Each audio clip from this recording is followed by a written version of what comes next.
ఎద్దు ముందు వీణ వాయించినట్టు విలువ తెలియని వాడికి చెప్పినా ప్రయోజనం లేదు. ఇలా ఎందుకంటారంటే, జీవితంలో మనం చాలా సార్లు ఒక తప్పు చేస్తుంటాం. అందరూ మనల్ని అర్థం చేసుకుంటారు అని అనుకోవటం. మనసు పెట్టి ఎక్స్‌ప్లెయిన్ చేస్తాం.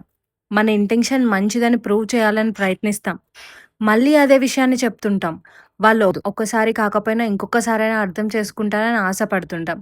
కానీ నిజమేమిటంటే కొంతమందికి ఎంత చెప్పినా అర్థం కాదు. ఎంత మంచిగా మాట్లాడినా అర్థం కాదు. ఎంత నిజాయితీగా ఉన్నా వాళ్ళకది వాల్యూగా కనిపించదు. అప్పుడే మనలో డౌట్ స్టార్ట్ అవుతుంది.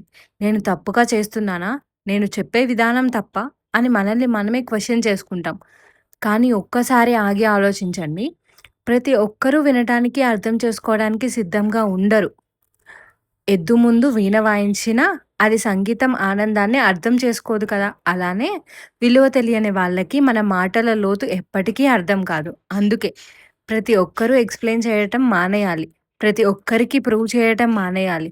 నీ టైం, నీ ఎనర్జీ, నీ ఫీలింగ్స్ ఇవి చాలా విలువైనవి. అర్థం చేసుకునే వాళ్ళ దగ్గరే మాటలకు విలువ ఉంటుంది. వినే వాళ్ళతోనే మనసు పంచుకోవాలి. ఎందుకంటే చివరికి విలువ తెలిసిన వాళ్ళకి ఒక్క మాటైనా చాలు. విలువ తెలియని వాళ్ళకి ఎంత చెప్పినా సరిపోదు.